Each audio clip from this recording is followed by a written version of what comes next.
bem-vindo ao programa Opinião do Feminino, hoje com essa TCHU, que é Fátima Mimbir. Cumprimento desde já as duas. Muito boa noite, sejam muito bem-vindas ao programa. Boa noite.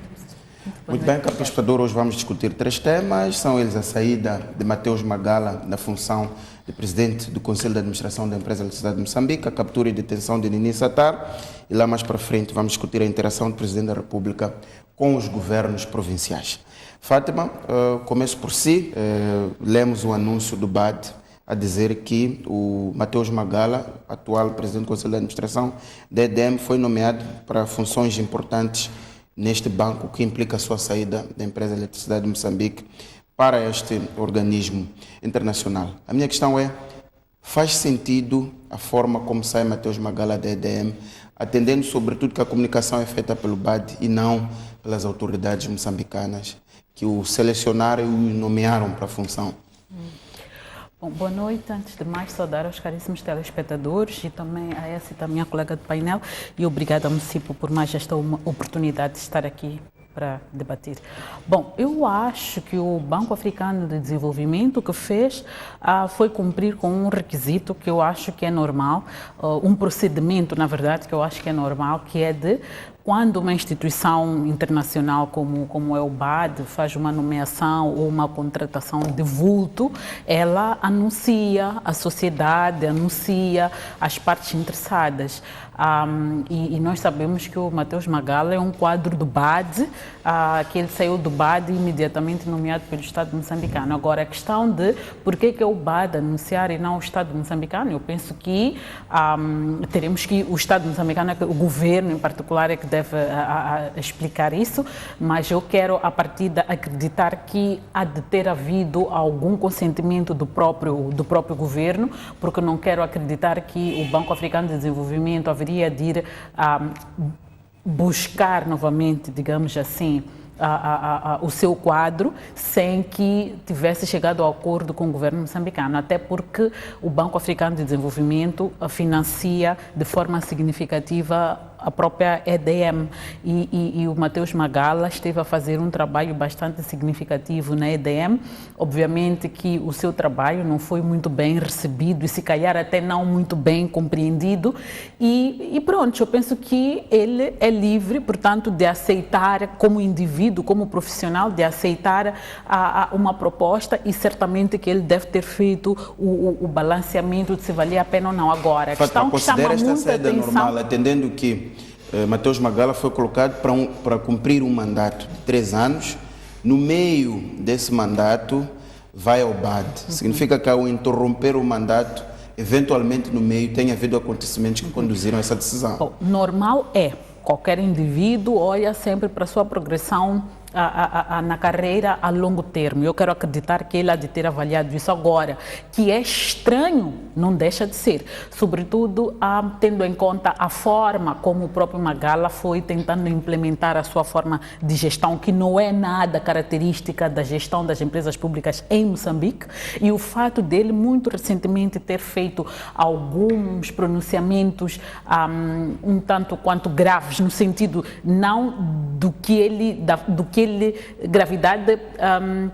gravidade no sentido do conteúdo das coisas que ele revelou para a sociedade, de que havia um esquema fraudulento muito bem montado dentro da empresa, daí que talvez ele possa, dentro da sua forma de atuação, ter colidido com vários interesses, o que certamente há de ter facilitado com que o governo, com muita facilidade, tenha preterido de um quadro que eu acho que é um quadro de alta qualidade, que seria uma mais-valia para o Estado moçambicano. Portanto, para mim, a estranheza... Quando fala das declarações recentes de Mateus Magala, está a falar de que essencialmente? Estou a falar... Declarações segundo as quais havia esquemas de sobrefaturação milionários. Um dos exemplos que dava o PCA da EDM é que comprava-se um contador ao preço de 4 contadores. Exatamente. E nós sabemos que o nosso sistema de rent seeking, que não só envolve a classe empresarial, mas também a classe política e muitas vezes pessoas que estão no próprio governo, Então, obviamente que não interessa, num contexto que é preciso lembrar que estamos em crise, os partidos políticos certamente não vão ter acesso aos recursos de que precisam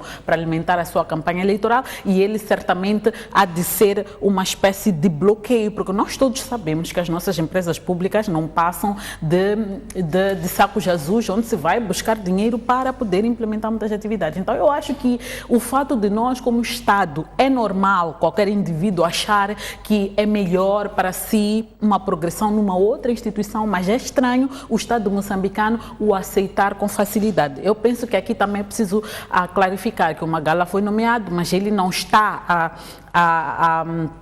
portanto, a exercer as funções em simultâneo. Ele ainda vai certamente seguir aquele processo, portanto, de saída da EDM para depois assumir as suas novas funções. E isso, portanto, sem ferir com aquilo que são os princípios básicos, portanto, de probidade, que é a questão do conflito de interesse.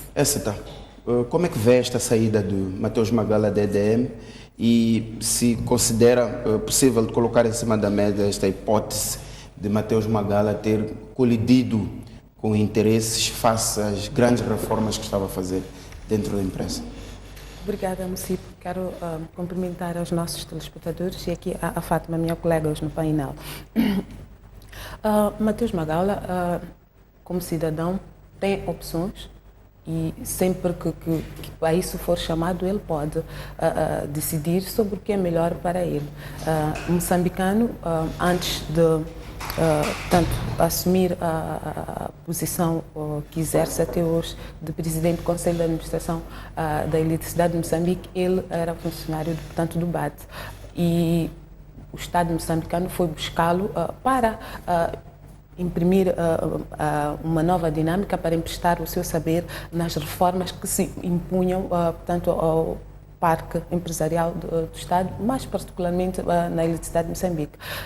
Ele tem formação em engenharia, também tem estado a colaborar no BAD como a nível de gestão, portanto tem conhecimentos que Moçambique precisava e ele aceitou este desafio.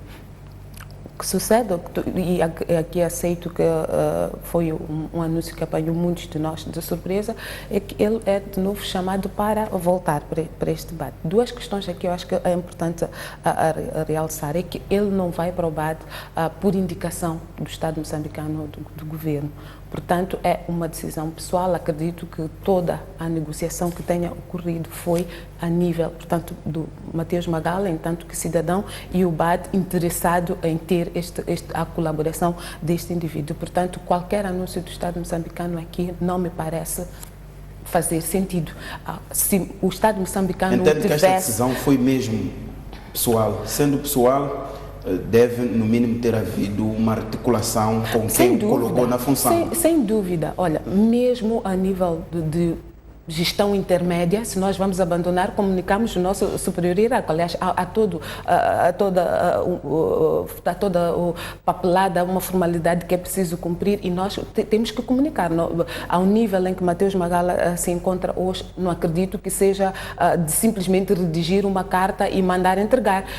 Acredito eu que quando sentiu que este passo era iminente, ele deve ter falado não só com o Presidente da República, como também com o Ministro de Tutela, com partes que também colaboram com ele no dia a dia, a informar deste passo. Acredito eu que isto deve ter acontecido, porque aliás é um processo normal, é o protocolo normal a todos os níveis. Portanto, ao nível em que os intervenientes se encontram, penso que se impõe, mas não seja até para ir pensando e até sugerir eventual sucessão.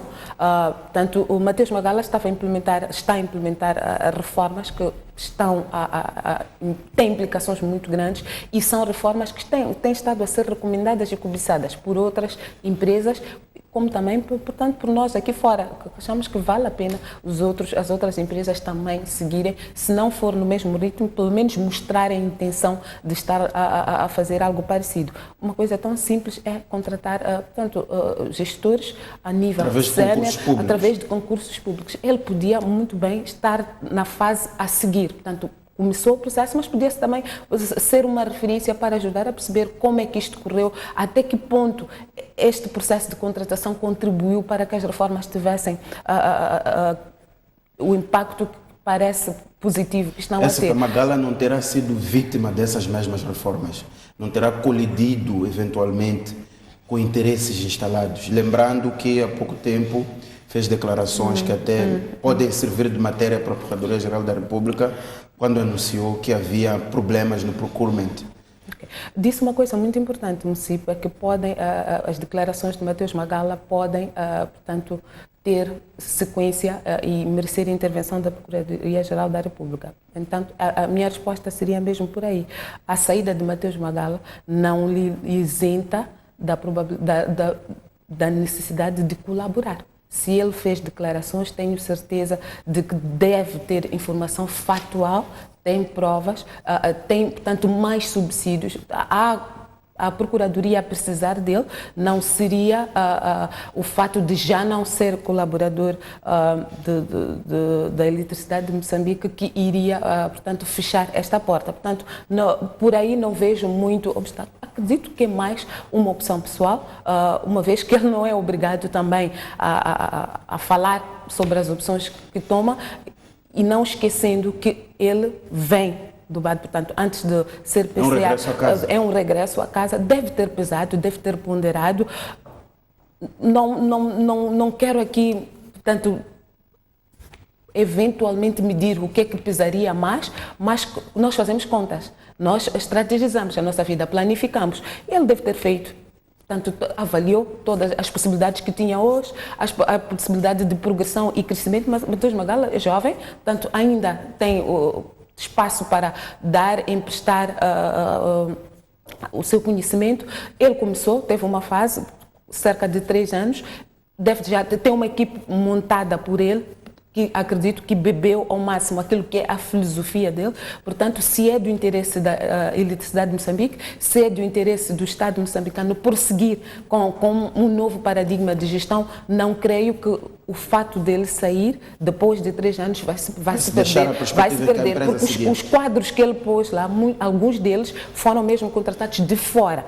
Houve a possibilidade de internamente as pessoas candidatarem-se, mas também há jovens que vieram de fora, há jovens que portanto, estão a trazer uma nova forma de ser, de estar, e puderam beber daquilo que é a visão de Mateus Magala. Portanto, se tivesse que resumir numa única frase, esta saída de Mateus Magala para si não é estranha? Município, eu lhe responderia, eu a Cita Cigão, que se estivesse numa posição igual e me aparecesse uma oportunidade que eu avaliasse como boa, tomaria esta decisão com tranquilidade. Com tranquilidade, porque não são posições que conflituam, pelo contrário, são posições que, a nível pessoal, permitem-me também continuar a fazer o que eu gosto, é uma possibilidade de crescimento, e um fator principal também é que estaria a voltar, portanto, a regressar para uma instituição que faz parte deste meu processo de crescimento. Até aqui, enquanto não tivermos dados muito concretos, enquanto não soubermos o que é que o motivou, quero acreditar que é uma decisão pessoal e que faz sentido. Fátima, este posicionamento da ESETER, que é uma posição pessoal de Mateus Magala, sair da EDM, concorda, mantém a sua hipótese de que pode eventualmente ter havido confrontação com interesses instalados na EDM? Bom, como eu disse no início, há essa componente de que ele fez os seus trade-offs e concluiu que era melhor isso, mas aqui há de ter pesado para esta decisão pessoal muito mais coisas do que simplesmente a questão da progressão na carreira, porque uma pessoa que é PCA de uma empresa pública de eletricidade não está só a cumprir uma missão de gestão apenas, mas está também a cumprir uma missão patriótica. E eu penso que ele, ao aceitar sair do BAD para vir a Moçambique, e queremos acreditar que pelas informações que nos chegaram, dos pacotes salariais que existiam na própria EDM, que o próprio PCA tem, não me parece que seja propriamente esta questão. O que pode ter acontecido é ele ter sobre a mesa esta questão da progressão na carreira, que é real, voltar para o BAD, onde ele tem a sua estabilidade, o seu futuro, perspectiva de futuro, etc. E depois pensar, mas eu estou numa empresa, num país que é meu, que eu gostaria de contribuir, mas que infelizmente não tem condições para o fazer de forma independente e de forma até íntegra. ok? Porque o Mateus Magala trouxe aqui uma dinâmica de ser e de estar que pode ter a certeza que ninguém está satisfeito. Das empresas, dos gestores do parque empresarial público não estão satisfeitos, porque eles estão a ser desafiados a mudar a sua maneira de ser e de estar. E é preciso também perceber que ele, ao denunciar a rede, portanto, de corrupção, de defraudação do próprio Estado, que envolve não só funcionários dentro da empresa, mas empresários altamente ligados ao Partido Frelimo, e é preciso dizer isso em viva voz para que se saiba, ele há de ter cometido um pecado capital, porque o que se espera do gestor de uma empresa pública é, ao encontrar este tipo de situações, é gerir o assunto lá dentro, não expor o assunto. E muitas vezes o que acontece é que eles ficam a gerir o assunto lá dentro e depois eles percebem que afinal eu também posso ganhar, alguns entram no esquema e acabam se sujando. E o Mateus Magala não quis, se calhar, entrar nos esquemas e preferiu colocar o assunto para fora, até para ser consistente com a lógica de governação que ele abraçou, que é uma lógica de governação transparente, de governação baseada na meritocracia, baseada, portanto, em princípios de integridade. Então, eu penso que aqui sim, não há dúvidas, decisão individual de ir, porque ninguém lhe há de ter obrigado a ir ao BAD ou a ter aceite essa nomeação do BAD, mas o ponto é, o que é que pode ter determinado para que ele prescindisse de servir ao seu país para ir voltar a trabalhar na empresa de onde ele teve a possibilidade de sair e voltar para o país para cumprir. Isto é uma missão patriótica, temos que entender. A empresa EDM, da forma que ela foi tomada, digo tomada no sentido de ele recebeu a empresa, era muito problemática. Hoje vemos, tem problemas, não há dúvidas, que são estruturais, mas melhorou bastante em termos de performance. Esta ideia de que eventualmente o PCA-DDM tenha sentido limitação no seu espaço de atuação, além da progressão e além da posição que ocupa no BAD, não pode ter pesado? Essa é a primeira pergunta. A segunda, qual é a lógica de se prescindir de um gestor que nós vimos a ganhar vários prémios internacionais, fez disparar as receitas da EDM de 150 para 500 milhões de dólares e previa-se que até 2020 ia chegar a 1.000 milhões de dólares. Introduziu, portanto, reformas bastante profundas que ajudaram a credibilizar a própria EDM e a dar uma perspectiva de futuro à empresa. Qual é a lógica do país, no meio do caminho, prescindirmos ou perdermos uma pessoa como esta? A minha lógica é mesmo a que eu coloquei, e sem querer aqui discutir eventuais, tanto se é ou não patriota. Eu diria, não me considero não patriota, mas se eu tivesse que pesar o que é bom para mim, eventualmente eu faria e não me ia arrepender. Portanto, talvez dizer que o Mateus Magala, um bocado na esteira do que a Fátima estava aqui a dizer, empreendeu reformas que tiveram o aval, tiveram carta branca. É uma estratégia que eventualmente, e eu acredito, foi desenhada e ele mostrou ter o perfil adequado para levar avante. Portanto, não acredito que ele pudesse, portanto, fazer algo que não é suposto fazer. A maneira como a EDM foi, portanto, passada para as mãos de Mateus Magala é pública. Portanto, as reformas foram ensaiadas, foram comunicadas, os passos. O que me parece que faltava aqui, se calhar, é encontrar uma pessoa com este perfil. E Mateus Magala enquadrou perfeitamente, e não só enquadrou-se, como começou a fazer. Obviamente que não é possível fazer tudo em 3 anos. Há passos gigantescos que ele deu, há estas declarações, portanto, de cerca de 2, 3 semanas que ele fez, que vieram, tanto de destapar um véu de corrupção, de fraudes profundas. A meu ver, a saída de Mateus Magala não o isenta de colaborar para esclarecer estes fatos. E não há uma relação, de seu entender, causa e efeito entre aquilo que disse e esta decisão de abandonar a eletricidade de Moçambique? O meu ponto município é que, saindo de Moçambique ou da eletricidade de Moçambique para o BAD, o que ele disse desaparece. As declarações foram públicas, estão lá. Não só as autoridades ouviram, nós todos aqui ouvimos. Portanto, qualquer processo para tentar esclarecer estas declarações. Tem a equipa constituída na EDM, está lá, porque, ao que se sabe, é Mateus Magala que sai, porque é uma indicação pessoal, muito individualizada, não é uma equipe toda. Portanto, estas reformas, há pessoas, inclusive, que vieram de fora, portanto, fora da eletricidade de Moçambique, são parte deste novo processo de reformas. Elas acreditam que estão ali porque têm o mesmo ideal e acreditam que há portanto, uma visão que precisa de ser levada avante. Portanto, a saída de Mateus Magala aqui, se calhar, pode ser avaliada daqui a 2, 3, 4, 5 meses. Se calhar aí vamos poder ter uma visão mais clara de se a saída de Magala significa estagnar ou retroceder naquilo que são as reformas ou se elas vão avante. Ou diria até, ia mais a fundo, o perfil do sucessor de Mateus Magala já vai nos indicar isso, porque este processo não me parece que seja um processo que esteja fadado ao fracasso ou que deva parar. Mas também não acredito muito no sucesso de gestores. Quando logram sucesso, tentam pôr uma cortina. Portanto, há aqui algumas declarações que acho que também estragam um bocado o sucesso deste trabalho, quando tentamos dar a entender que toda a eletricidade de Moçambique era podre antes de Mateus Magala. Há alguns técnicos que vieram de fora, há alguns quadros que vieram de fora, mas boa parte, principalmente na linha intermédia, são técnicos que foram emergindo, são técnicos, portanto, quadros superiores que têm 20, 15 anos de casa, portanto, estão a emprestar o seu contributo.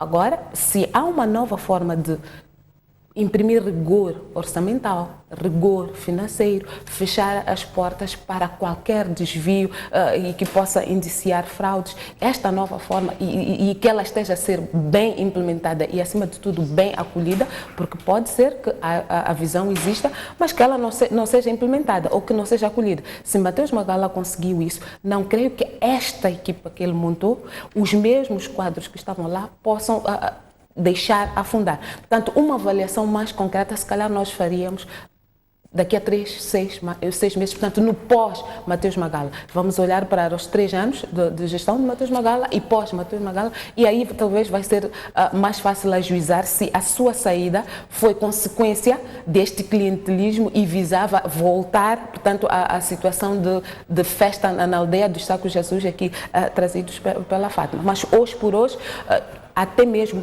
na ausência total de mais indicação, quero acreditar que é uma decisão. Uma das questões que se levanta é que Mateus Magala, no BAD, nesta função, pode ser importante até para reforçar as relações do BAD com Moçambique.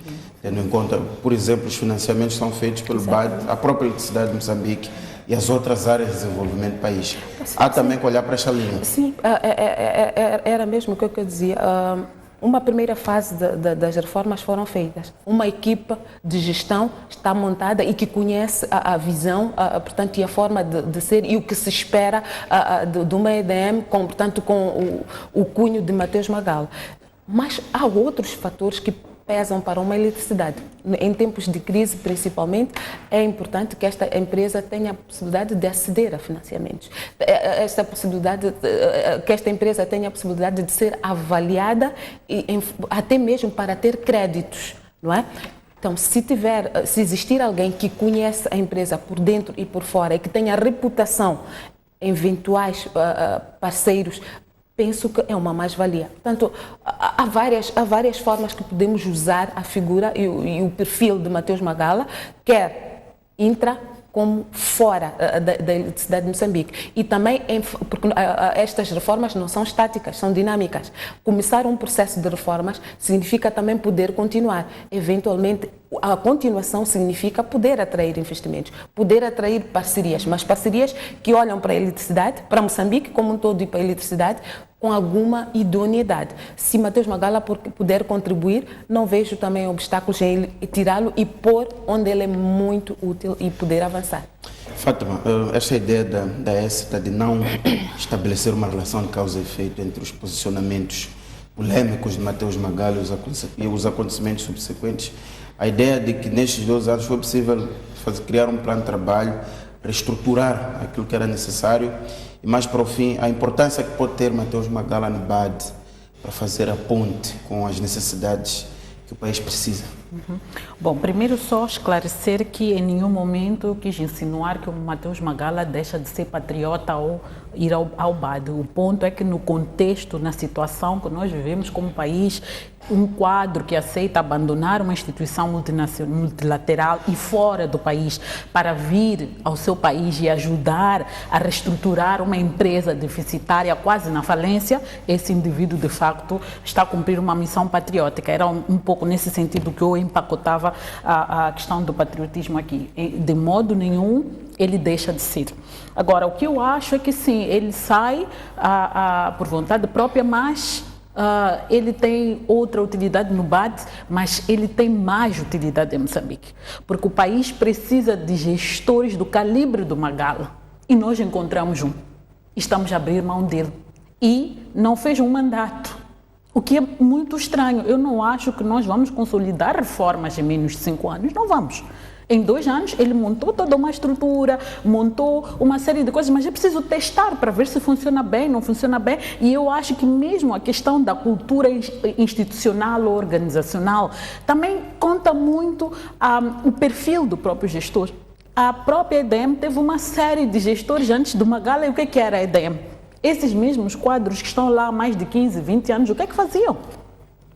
E o que lhes faz hoje eles darem um empréstimo do seu saber técnico, do seu saber intelectual para a empresa ser o que ela está a ser hoje? Então temos que refletir muito profundamente sobre isso. Eu acho que nós aceitamos muito facilmente perder um quadro. É claro que se ele disser, olha, para mim isto é irreconciliável, eu não tenho solução, é preciso compreender por quê. Porque não há ninguém que vai dizer, eu vou abandonar o meu país para ir trabalhar no BAD, a gerir a área de recursos humanos apenas quando tem uma empresa, tem um processo para ele fazer história. Tem um processo para ele fazer história e não faz. Então, eu não acho que nós tenhamos que analisar isto de ânimo leve, dizer, bom, foi vontade de simplesmente foi. Não, não é. Porque se foi vontade de só, é preciso convencermos a ele a ficar, porque precisamos dele. Ele tem que sentir que ele é importante para este país, não que ele seja único, mas ele trouxe uma forma de ser e estar que pode contagiar outros gestores. Agora, o ponto pode ser que nós não nos conseguimos adaptar, portanto, à cultura de gestão que ele trouxe. Então preferimos voltar à mesmice, se calhar estamos a caminhar para isso. Então eu acho que aqui realmente, contrariamente ao que a Écita disse, eu acho que sim é importante o governo vir e dizer alguma coisa, porque esta indicação trouxe uma série de especulações, alguns até diziam que ele vai acumular, o que não é possível acumular, porque é bastante conflituoso e depois também porque sabemos que ele não vai iniciar agora, mas vai iniciar em setembro. Cabe ao governo, porque ele foi indicado e empossado para uma missão que nos foi claramente veiculada pelo Presidente da República. Esta pessoa está a ser-nos informada por uma outra entidade que vai abandonar-nos. A primeira pergunta, quando vimos, foi que vai sair por quê? Então, tem que vir o governo também ler um pouco o contexto, não tem nada a ver, não é um processo seu propriamente, é um processo do BAD, mas interessa ao Estado esclarecer, explicar aos moçambicanos, até isto é bom do ponto de vista de uma governação dialogante com a sociedade, mesmo para não criar outras especulações e entendimentos. Écita, quero acrescentar. Acho que sim, queria mesmo repisar e quero mesmo deixar o que eu teria dito. Mateus Magala não foi para o BAD por indicação, portanto, do Estado moçambicano. Não há dúvida. Portanto, e a ser assim, esta comunicação a aparecer da instituição que o acolhe é normalíssimo. Isto acontece em todos os grupos internacionais, aparece. Empresas, quero acreditar que uma empresa faz uma contratação, deve haver circulares com alguma periodicidade que são lá informados. É isto que eu estou aqui a dizer. Paradoxalmente, se Mateus Magala fosse ocupar a posição de vice-presidente, por exemplo, como parte de um bloco, como indicação de Moçambique, este processo seria acompanhado de uma comunicação. É também assim que acontece. Estão aqui 2 processos distintos, portanto, a comunicação vir antes ou depois do BAD portanto, anunciar, não vejo grandes problemas. Não há aqui uma contravenção, não há aqui um processo de diálogo que fica rompido. Penso que se propiciar, pode-se falar sobre isto, como também não me parece que se tenha feito um grande anúncio sobre a contratação de Mateus Magala. Fez-se sim um grande anúncio sobre uma visão e indicou-se um novo PCA. Portanto, ele foi nomeado, não foi eleito. Se tivéssemos a falar de uma eleição e que ele abandona, portanto, um mandato portanto, antes de seu fim, penso que a comunicação do Estado moçambicano seria obrigatória e ela já teria vindo. Portanto, não é o caso. Eu acho que, contrariamente, o que eu estou a dizer é que o Mateus Magala foi indicado, nomeado pelo Presidente da República, que foi eleito para, portanto, gerir uma empresa pública estruturante para este país, e esta pessoa, a meio do mandato, vai sair, porque foi nomeada por uma outra instituição, e fica um vazio. E hoje ninguém sabe o que vai acontecer à EDM. Ninguém tem ideia de qual é o processo que se segue. É nesses termos que eu acho que sim, o governo deveria vir e dizer, bom, nós estamos informados que ele realmente vai ao BAD, por vontade própria até, e nós estamos agora a trabalhar para, no momento certo, anunciar. Eu penso que um governo que comunica, um governo que não quer dar asos a outro tipo de especulações, porque se calhar hoje nem estaríamos a discutir isto que estamos a discutir, faz isto. O ponto não é se ele vai representar ou não, porque em outras palavras, é como se ele se estivesse a demitir. Em outras palavras, é como se ele se estivesse a demitir. E cabe ao Presidente da República, que o nomeou, vir e dizer por que ele está a ir, que ele sabe que ele está a ir. Então, eu não concordo que só se deve pronunciar quando a pessoa vai representar o Estado, quando a pessoa é eleita, etc. Não acho. Ele foi nomeado e eu acho que é importante. Do ponto de vista, eu estou a falar muito na minha perspectiva de uma pessoa que estudou comunicação e compreende a importância da comunicação, sobretudo quando falamos de governação. Bom, eu não estudei comunicação, não é? Mas estudei outras coisas, inclusive relações internacionais também. E vou reiterar mais de uma vez, não vejo uma relação aqui de causa e efeito. Como disse, posso terminar? Posso terminar, por favor? Como disse, um anúncio a anteceder ou a preceder, não penso que perde a relevância. O BAD, portanto, o anúncio do BAD foi o primeiro a sair. Uma oportunidade que se propicia. E ele foi feito há 2 dias. Temos, por exemplo, a sessão do Conselho de Ministros, que é todas as terças-feiras. Não vejo obstáculo algum que se faça alusão a esta, portanto, saída de um PCA neste processo de comunicação. Não vejo obstáculo absolutamente algum. O que eu reitero é que, enquanto não é uma nomeação de Estado, não é uma posição em que ele passa para o BAD por indicação do Estado moçambicano, portanto, 2, 3 dias, ou o tempo que for, não creio que seja motivo para a crise. Não vejo aqui um grande problema de comunicação. Não vejo. Pode abrir espaço a especulações, até porque todos nós nos interessamos por isso, mas não vejo aqui uma crise institucional, nem podemos dizer que o Estado moçambicano é menos dialogante, porque só se comunique ou eventualmente o faça, se o fizer, depois de uma informação aparecer, portanto, de fora.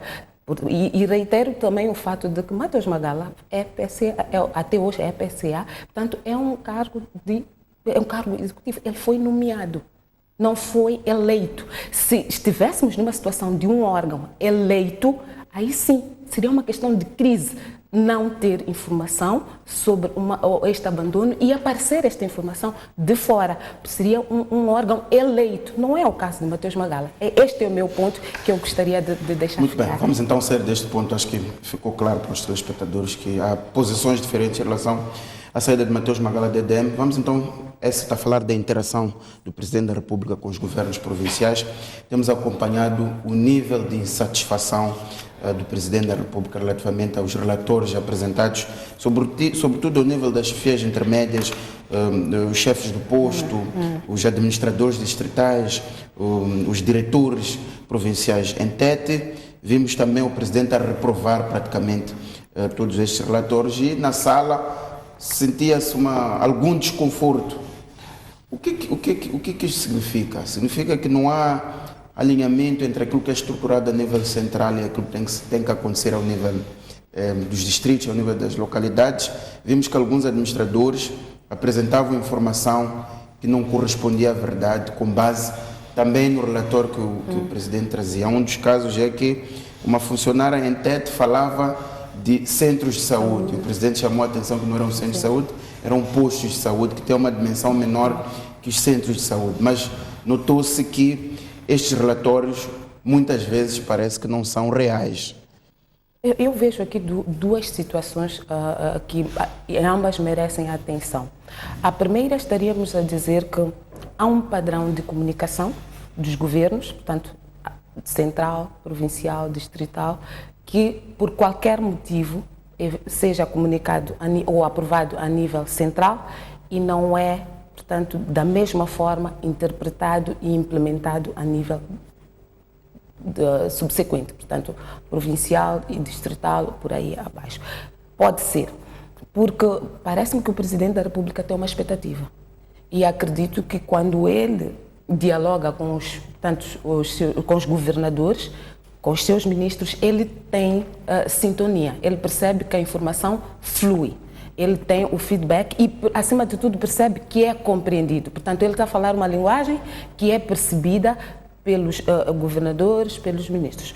Mas quando ele desce a fundo, as visitas às províncias, a interação com os governos distritais apresenta aqui ruído. Portanto, ou não é o mesmo modelo, ou a informação que passa para o Presidente da República em algum processo, em algum momento neste trajeto, é adulterada. Portanto, a priori é preciso perceber qual é o problema. Porque se for uma questão de um paradigma novo, penso que a comunicação tem que ser de topo para a base e ela deve ser testada. Portanto, os modelos têm que ser o mesmo a nível distrital, posto para o nível provincial, para o nível central. Ou vice-versa. Portanto, aprovado a nível central, depois tem que ser testado e baixar para o nível micro e o mesmo nível de rigor ser lá apresentado. E a nível distrital, ao reportar, por exemplo, ao nível provincial, o diretor provincial deve sentir conforto de que aquela informação pode ser trabalhada e pode ser, portanto, passada para o nível, portanto, o governador pode levar para o nível central e que o Presidente da República percebe o pulsar do distrito, da província e, consequentemente, do país. Porque se isto não acontecer, em algum momento está a quebrar-se a comunicação nesta hora. A outra vertente, portanto, que eu encontro aqui é, eventualmente, estarmos a dizer que há níveis que ou não comunicam entre si ou comunicam mal. Portanto, há um problema. Se estes níveis, que em princípio deviam estar cadenciados, deviam ter uma comunicação integrada, não podem falar a mesma linguagem e ser percebida em qualquer um dos pontos, quer dizer que alguma coisa não está bem. É preciso perceber o que é que não está bem e como alterar. Aí é que acho que está o problema. Porque o Presidente da República faz estas visitas 2, 3 vezes ao ano.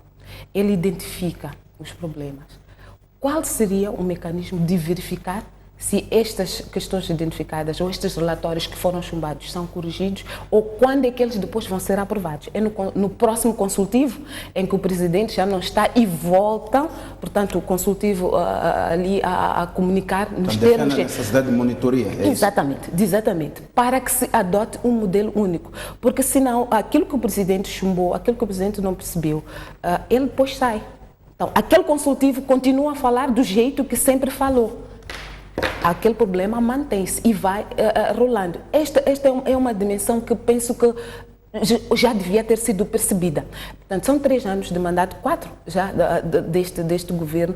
Portanto, alguns governadores estão lá desde o início do mandato. Como é que eles trabalham? Como é que eles articulam? Portanto, não creio que seja... devia ser o Presidente da República a notar que a informação não flui a nível dos distritos, porque quem faz a interligação aqui tem os governos provinciais e estes governadores falam com o Presidente, alimentam o Presidente da República. Como é que eles fazem esta articulação? Portanto, há aqui um nó de estrangulação. Eventualmente, os governadores provinciais não estão a fazer bem o seu trabalho. Que eles são os representantes do Presidente da República. São mais tentada, e porque eles estão no meio, não é? A acreditar que o nó de estrangulamento está aí. Ou eles não conseguiram passar para o nível micro, para o nível distrital, aquilo que é a visão do Presidente da República e aquilo que ele espera encontrar, nem que seja a nível de detalhe que eles esperam encontrar, ou definitivamente não há capacidade de produzir esta informação com um nível de detalhe. Então, é um governo que não está devidamente articulado. Fátima, é um problema de incompetência, há falhas na cadeia de comunicação, os governadores provinciais não estão a fazer muito bem o seu trabalho, mas onde é que encontra a raiz desta insatisfação que o Presidente da República muitas vezes levanta quando interage com os administradores, os chefes do posto, ao nível das províncias? Eu acho que é uma interação entre todos esses fatores. Por um lado, há de haver, sim, problemas de incompetência, não há dúvidas.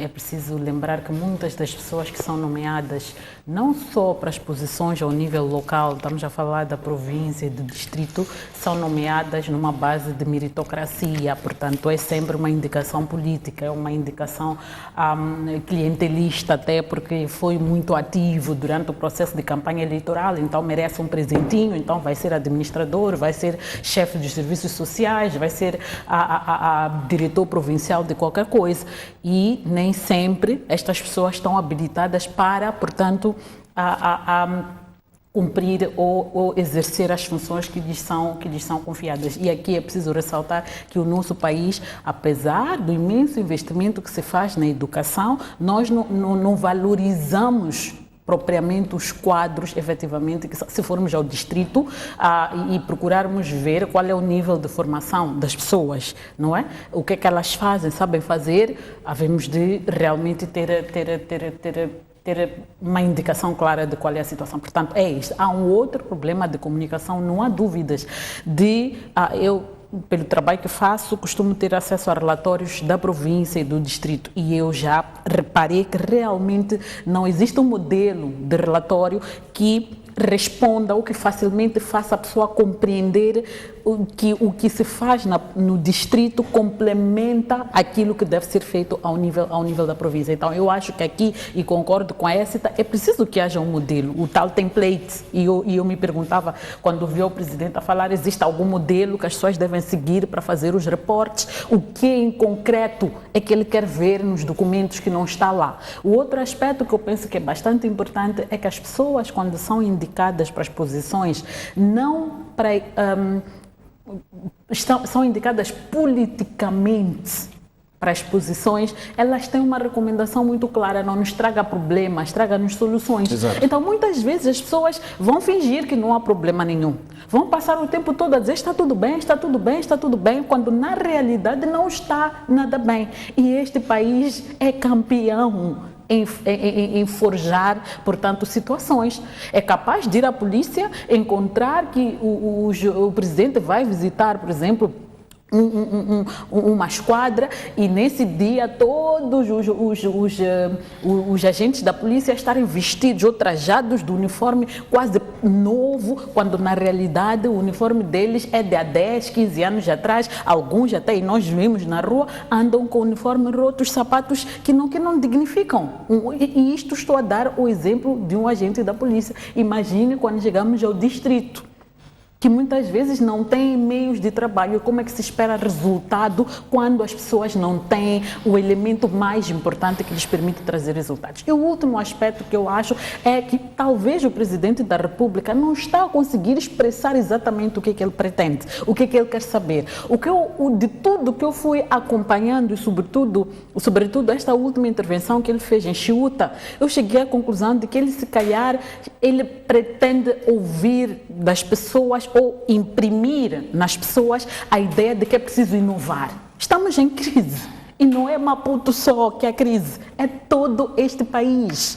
Se Maputo não consegue alocar o orçamento que é necessário para uma província implementar o seu plano porque não há recursos, então não vai esperar que haja milagres localmente. Então o que eu acho é que o presidente talvez está a querer incentivar as pessoas a inovarem ou está a querer captar mais informação sobre o que vocês estão a fazer para contrapor as dificuldades que existem, e ele não está a fazê-lo de forma acertada, porque no final acaba questionando as pessoas, por exemplo, quando questiona por que houve crescimento de 20% em 2015, depois em 2016, em 2017 baixou para 16% e agora está a baixar para 11%. Ora, é só olhar para o crescimento da nossa economia. Então, isto não é Maputo. A questão macroeconômica, ela representa de forma abrangente o país, mas a realidade no terreno é muito mais chocante. Então, o presidente tem que saber também comunicar o que ele pretende com as pessoas,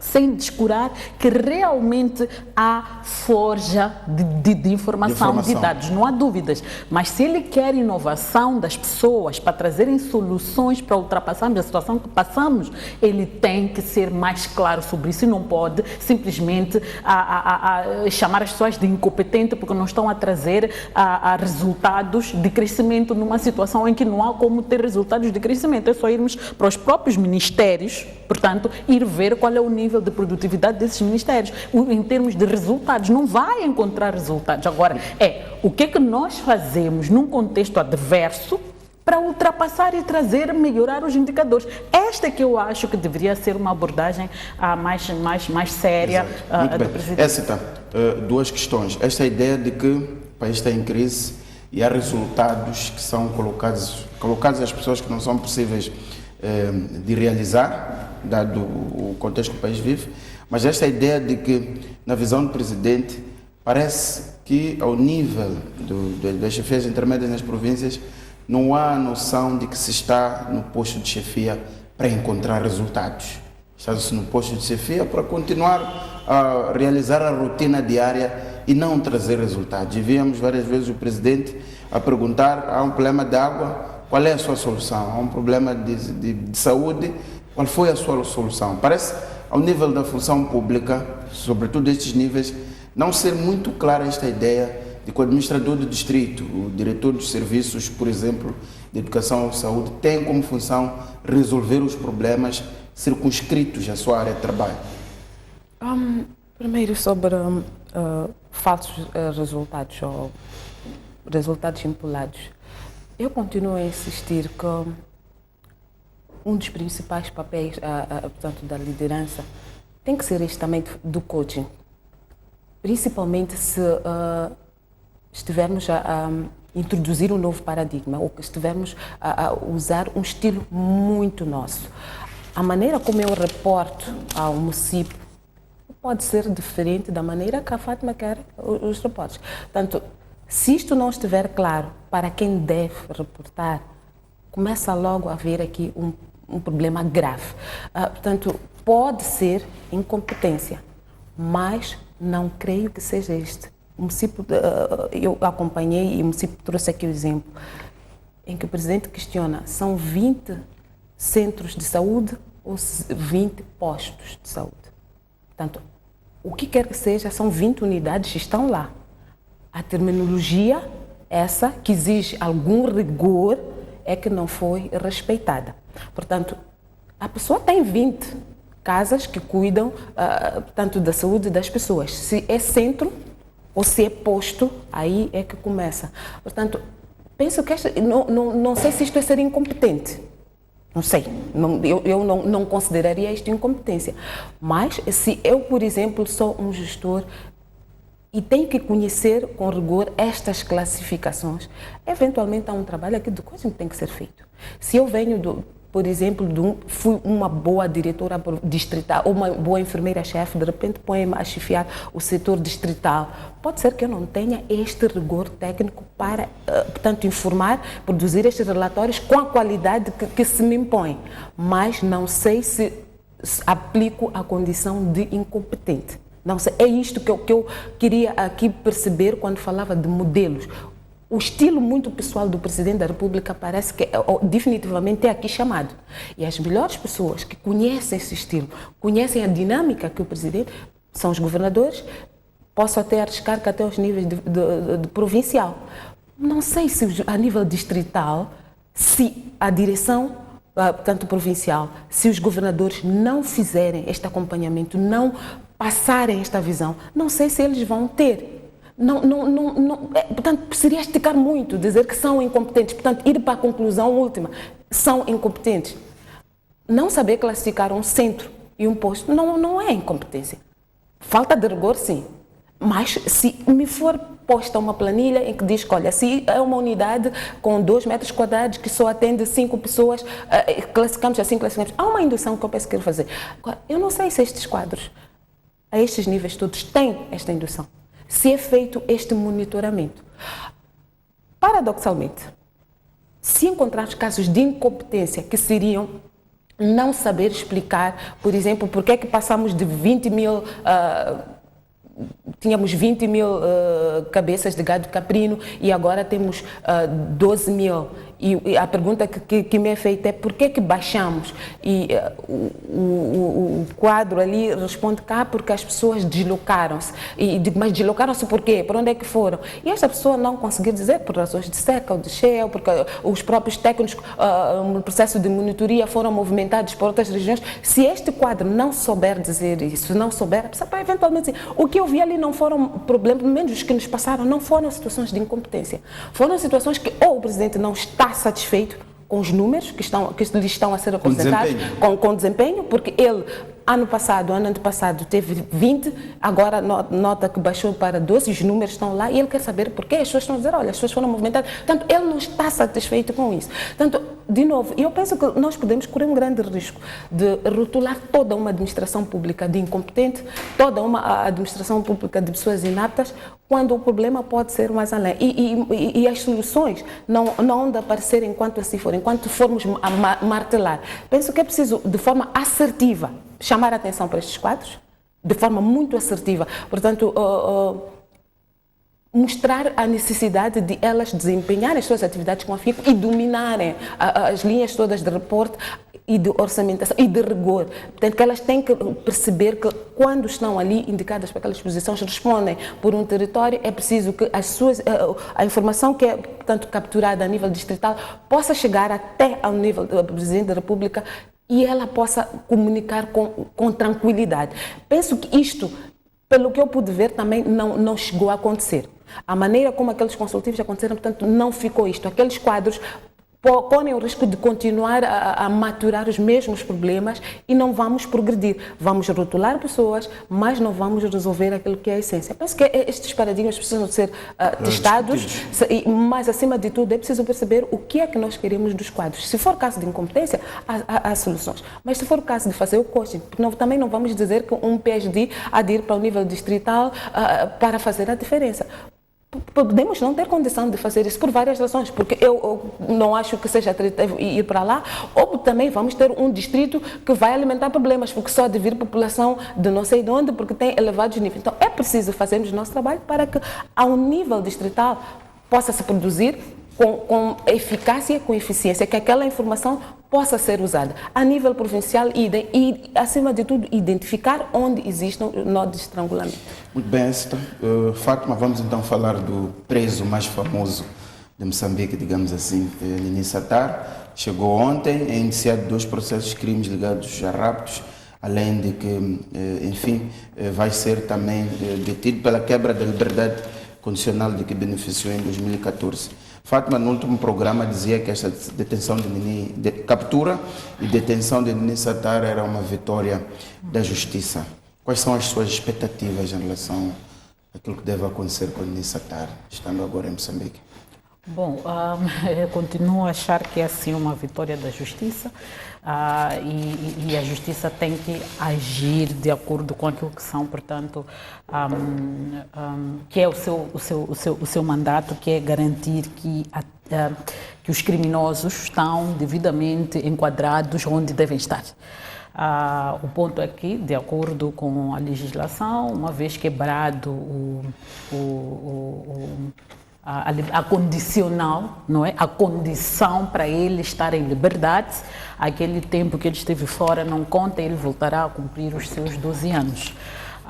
E eu acho que está bem que ele tenha que voltar e a cumprir, portanto, como se não tivesse saído da prisão aquele tempo. Eu acho que faz todo sentido. Agora, só não sei até que ponto é que nós estamos tão seguros como país de ter o Nini na BO, ter o Nini aqui entre nós. É claro que ele tem que pagar pelos crimes que cometeu e tem que pagar na jurisdição onde os cometeu, que é aqui, mas é preciso lembrar que nós temos fragilidades grosseiras no nosso sistema prisional, no nosso sistema de administração da justiça. Aliás, a sua saída da prisão sob o argumento de bom comportamento, já indicia claramente que há problemas sérios na nossa a justiça. Agora, o ponto é, ele vai a BO, de onde ele saiu, ficou lá 12 anos e ele tem lá as suas ligações, e todos nós sabemos que a partir de lá ele movimentava os seus negócios, a partir de lá ele falava com as pessoas, até publicava, portanto, artigos de opinião nos órgãos de comunicação social. A questão é, uma vez Nini regressado, o que vai mudar na forma dele estar? Até que ponto é que realmente o Nini finalmente vai ser enquadrado como o criminoso que ele é?